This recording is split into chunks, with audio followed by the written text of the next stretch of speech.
अस्सलाम वालेकुम, welcome to my YouTube channel and welcome to project management master series.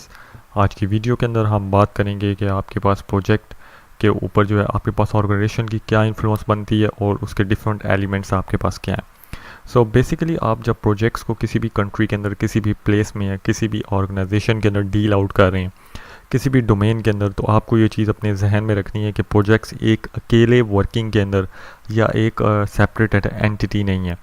आपके पास projects जो होते हैं वो इन्फ्लुएंस होते हैं ऑर्गेनाइजेशन से और ऑर्गेनाइजेशन की डिफरेंट एलिमेंट से।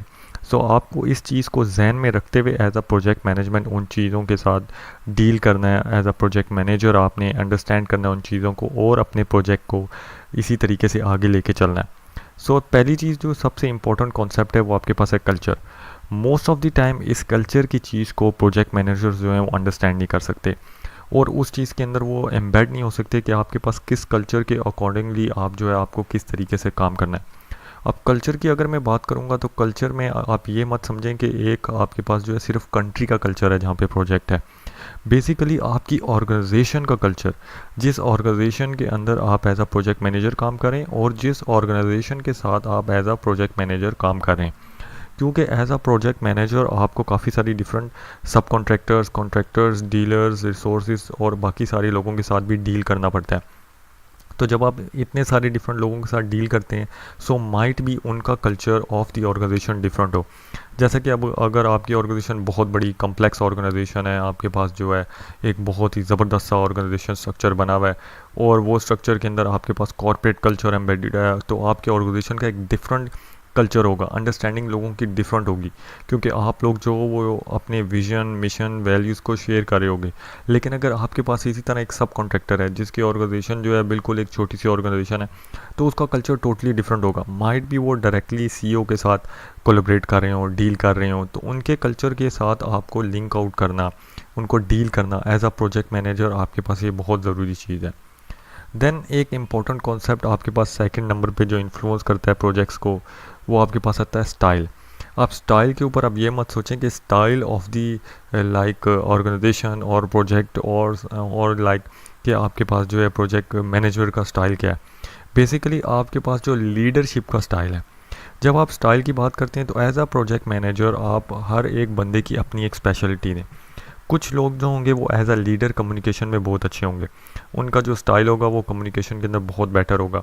कुछ जो है एज अ जो है आपके पास मैनेजमेंट में अच्छे होंगे, कुछ आपके पास जो है कॉन्फ्लिक्ट मैनेजमेंट में अच्छे होंगे या कॉन्फ्लिक्ट रेजोल्यूशन में अच्छे होंगे। So basically style of a project manager आपके पास बहुत ज़्यादा इंपॉर्टेंट है। आप किस तरीके से इंश्योर करेंगे कि आपके पास जो है जो भी आपके साथ बंदे काम कर रहे हैं या पीपल काम कर रहे हैं वो आपके पास जो है लॉयल हैं, उनके साथ आप किस तरीके से कम्युनिकेट कर रहे हैं। क्या आपके पास जो कम्युनिकेशन है वो आपने एक लूज़ अप्रोच में रखी हुई है या एक फॉर्मल अप्रोच में रखी हुई है। तो ये बहुत एक अंडरस्टैंडिंग वाली बात है कि आपने किस तरीके से स्टाइल की इन्फ्लुएंस को मैनेज करना है। अगर आप एक लूज बाउंड प्रोजेक्ट मैनेजर होंगे तो आपके पास जो है जो कम्युनिकेशन टूल्स हैं और जो आपके पास बाकी प्रोजेक्ट मैनेजमेंट के अंदर जो चीज़ें हो रही हैं वो आपके पास काफ़ी स्लो होंगी और लूज़ होंगी और माइट भी इनफॉर्मली आप कम्युनिकेट करें। So as a project manager आपने अपने स्टाइल को आइडेंटिफाई करना है कि आप किस तरीके से मूव कर रहे हैं और आपकी पर्सनैलिटी आपको क्या चीज़ें अलाउ करती है। हर किसी की पर्सनैलिटी उसको उस लेवल पे अलाउ नहीं करेगी कि वो एज अ प्रोजेक्ट मैनेजर या एज अ प्रोजेक्ट लीडर चल सके। बहुत सारे लोग जो हैं वो एज अ जो है एक सबऑर्डिनेट या आपके पास जो है आपके पास सपोर्टिंग रोल्स के अंदर ज़्यादा अच्छे होते हैं। सो आप अपने स्टाइल को समझें और ताकि आप आगे उसके अंदर ऑर्गेनाइजेशन के इन्फ्लुएंस को कंट्रोल कर सकें एज अ प्रोजेक्ट मैनेजर। जो थर्ड एक इम्पॉर्टेंट चीज़ है वो आपके पास है स्ट्रक्चर ऑफ द ऑर्गेनाइजेशन।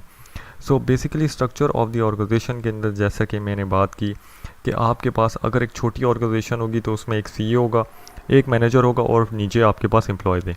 लेकिन अगर आपकी ऑर्गेनाइजेशन बहुत बड़ी है, जैसा कि उसमें चैनल ऑफ हिरार्कीज़ है, आपके पास जो है वाइस प्रेसिडेंट, प्रेसिडेंट, देन आपके पास जो है बोर्ड मेंबर्स, चेयर्स, देन आपके पास जो है सीनियर मैनेजर, देन आपके पास एग्जीक्यूटिव वाइस प्रेसिडेंट और भी काफ़ी सारे रोल्स हो सकते हैं। और आपके पास जो एम्प्लॉयज़ हैं और जो प्रोजेक्ट मैनेजर है वो काफ़ी नीचे जाके किसी रोल के ऊपर आता है। सो ऐसे स्ट्रक्चर के अंदर आपके पास जो है हिरार्की डिफरेंट होगी रेदर देन जो आपके पास हिरार्की है एक छोटी सी ऑर्गेनाइजेशन के अंदर या एक छोटे से सब कॉन्ट्रैक्टर की ऑर्गेनाइजेशन के अंदर जो डायरेक्टली कम्युनिकेट कर रही है। इसका इफ़ेक्ट क्या होगा? अगर आपके पास हायरार्की शॉर्ट होती है तो आप डायरेक्टली डिसीजन ले सकते हैं बहुत जल्दी, लेकिन अगर आपके पास हायरार्की एक बहुत लॉन्ग हायरार्की है जिसमें आपको स्टेप बाय स्टेप हर बंदे को ईमेल लिखनी है, हर बंदे के थ्रू आपका स्कोप कवर होना है, हर बंदे के थ्रू आपके पास अप्रूवल चाहिए। सो बेसिकली उस हायरार्की में आपको चीज़ जहन में रखनी चाहिए कि आपको एडवांस में प्रोजेक्ट स्केजुलिंग करनी है और इन सारी चीज़ों को इंक्लूड करना है प्रोजेक्ट के स्केजूल के अंदर, क्योंकि आपके स्ट्रक्चर के अकॉर्डिंगली आपके पास प्रोजेक्ट्स की अप्रूवल आएंगी। इसी तरीके से क्लाइंट की ऑर्गेनाइजेशन के स्ट्रक्चर को ऑलवेज़ जो है आपने देखना है। बहुत टाइम हम क्या करते हैं, हम अपनी ऑर्गेनाइजेशन के स्ट्रक्चर को देख लेते हैं, उसको मॉनिटर करते हैं, लेकिन हम क्लाइंट को स्टडी नहीं करते। क्लाइंट को स्टडी नहीं करने की वजह से आपके पास जो है प्रॉब्लम्स क्रिएट होती हैं, आपके पास डिलेज आते हैं, क्योंकि उनका स्ट्रक्चर अगर हमें पता ही नहीं होगा तो हम किस तरीके से उनके लिए प्रोजेक्ट बना सकते हैं। सो प्रोजेक्ट मैनेजमेंट खाली ये नहीं है कि प्रोजेक्ट पिक किया, मैनेज किया और फिनिश किया, उसके अंदर आपके पास इस किस्म की बहुत सारी चीज़ें आती हैं और इन्हीं इन्फ्लुएंसेस की वजह से प्रोजेक्ट्स जो हैं आपके पास फेल होते हैं। जो लास्ट हमारे पास इन्फ्लुएंस है उसे हम कहते हैं degree of project management, maturity या सिस्टम्स जो आपके प्रोजेक्ट के हैं। सो बेसिकली अगर आपकी ऑर्गेनाइजेशन जो है वो प्रोजेक्ट मैनेजमेंट के ऊपर डील कर रही है, पीएमओ ऑफिस है आपके पास, पोर्टफोलियो मैनेजमेंट हो रही है, प्रोग्राम मैनेजमेंट हो रही है, एक प्रॉपर प्रोजेक्ट मैनेजर्स की टीम है और आप प्रोजेक्ट्स को जो है काफ़ी अरसे से करें, सो इट मीन्स आपके पास जो है प्रोजेक्ट मैनेजमेंट की अंडरस्टैंडिंग और लेवल ऑफ मैच्योरिटी ज़्यादा होगी। इस ऑर्गेनाइजेशन जो आपके पास एक छोटी सी ऑर्गेनाइजेशन है और काम कर रही है और जिसके अंदर आपके पास प्रोजेक्ट मैनेजर्स भी नहीं है या माइट भी एक या दो हो या कम हो। सो बेसिकली ये आपके पास मैच्योरिटी कैसे रीच होगी, ये आपके पास डायरेक्टली एक दिन में तो आएगी नहीं। आपको स्टेप बाय स्टेप जब आप शुरू कर रहे हैं एज अ प्रोजेक्ट मैनेजर या प्रोजेक्ट मैनेजमेंट की कंपनी बना रहे हैं, तो शुरू में आपकी जो लेवल ऑफ मैच्योरिटी है वो आपके पास कम होगा एंड बाय द टाइम आपकी एक्सपीरियंस के साथ वो लेवल ऑफ मैच्योरिटी इंक्रीज़ होता जाएगा और आपके टूल्स और आपके सिस्टम जो हैं वो भी साथ साथ जो है मैच्योर होते जाएंगे। सो आपके पास ऑर्गेनाइजेशन की डिग्री या मैच्योरिटी जो है आपके पास एक बहुत इंपॉर्टेंट रोल प्ले करती है ऑर्गेनाइजेशन के इन्फ्लुएंस को हैंडल करते हुए। तो आपने ये देखना है कि आपके पास अपनी ऑर्गेनाइजेशन और आपके पास क्लाइंट के ऑर्गेनाइजेशन के अंदर मैच्योरिटी सिस्टम्स क्या हैं। अगर क्लाइंट की ऑर्गेनाइजेशन के जो मैच्योरिटी सिस्टम्स हैं वो वीक हैं, उस लेवल पे नहीं है, तो आपको उस लेवल पे जाकर काम करना पड़ेगा जो आपके पास क्लाइंट के मैच्योरिटी लेवल है, क्योंकि आप अपने मैच्योरिटी लेवल के हिसाब से क्लाइंट के सिस्टम्स को इंक्रीज़ नहीं कर सकते।